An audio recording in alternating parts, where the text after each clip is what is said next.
I've been particularly taken by his treatments on Saint Maximilian Kolbe, and we've dove into that a little bit here tonight. Many know Saint Maximilian as the great martyr saint. Mm-hmm. Very few, I feel, know or acknowledge, and those that do, as you mentioned, aren't necessarily favorable towards the Mm-hmm. idea of Kolbe as a theologian. But I feel, I mean, and this is very much related to Father Fehlner's last work, the Theologian of Auschwitz, which I have covered and a few different videos on this channel. Yes, and again, you were part of that excellent online series. Can you maybe just, in whatever brief way that you're able to, can you introduce us to this book? Because I feel like this is kind of unique among his works. Okay, yeah. So as I mentioned in his biography, he was like in this institute, in that institute, and so sometimes you wonder, like, okay, what is it that he actually thought by the time that he had thought through things? Because he's saying,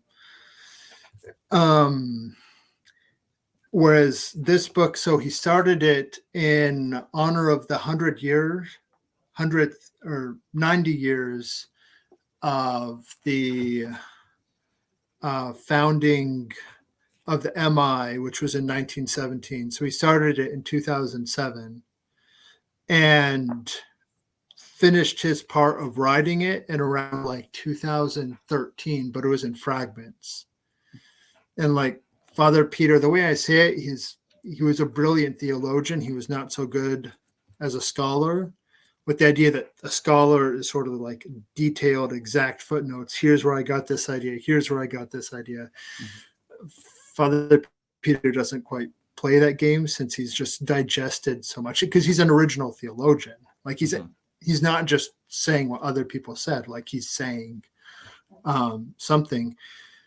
And so after he sort of concluded drafting much of it, there was, Father, a couple of our friars, Dr. Goff, I helped edit the scholarly apparatus. So he'd just like cite a name and the first word of a title, and I'd have to try and figure out who it was and see if I could get the page number. And then it came out. So his dying wish was that it would have come out in time for the conventuals chapter. And I think 2000, it was the year before this got published. So 2018, unfortunately, that didn't happen, but it shows that like, this is sort of like his definitive word. This is all 8 volumes are reflected in this. And it's really trying to show that, yes, St. Maximilian did have that depth, the theology of history. There's something connecting all these things of what Franciscanism is, the history of the MI, that St. Maximilian was not an unstable, not that he wasn't, that there's a solidity there. And also that there's a mystical, so like you mentioned, the development of doctrine with Newman and things like that. One of the things that Father Peter emphasized is there's different models of the development of doctrine. One is like you're just sort of working out the syllogisms. Others is, one that Father Peter would emphasize is the role of charismatic, that the charismatic always leads the theological, that you have a mystic and that mystic's experience leads to a new development in theology. So you have like Corpus Christi. It was, I forget the name of the saint, but it was inspired by the writings of this one saint. You have, what he would say is with St. Maximilian, and then the adoption of the absolute primacy and the Immaculate, or not St. Francis, and the absolute primacy of Christ and the Immaculate Conception associated with that. And so he says St. Maximilian is one of these figures. He's both as an intellectual theologian, like he can dance with the best of them, but he's also the sort of chosen instrument for bringing the church forward in history. And you mentioned the modes of theology, which is like what you would call symbolic theology, proper theology, and mystical theology. And in Father Peter's conception of it, you have the symbolic theology, and symbolic means basically all the stuff of our faith thrown in together. You've got the creeds, the sacraments, the canon law, this is like what you learn in the catechism. So it's like the common faith. And then you have it lived, and like the lived experience of it in mystical theology, non-mystical theology in like the technical sense of like the, but there's a difference between knowing what the catechism says about the Eucharist and going to adoration.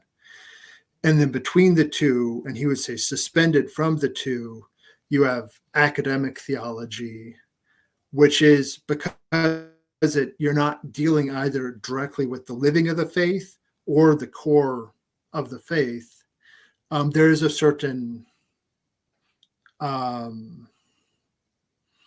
plurality there, because no one system can try and get everything. But that proper theology always has to be at the service of the fundamental teachings of the church and to its living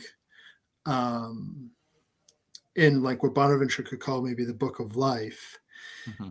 And the role of that proper theology, which tends to get obscured today, especially in like the post-Kantian world, where it seems that intellectual pursuit for itself is something. He would say that the role of proper theology is to present the object of love and how to get it. So what is it and how do we get it? And that it's helping you move from like, okay, you got the catechism, now you need to get to a holiness of life. And there's sort of this intellectual moment in between. And so he would say St. Maximilian is an expert in these, but particularly the gifts that he received at the charismatic level means that there is something in him that pushes the church forward in history.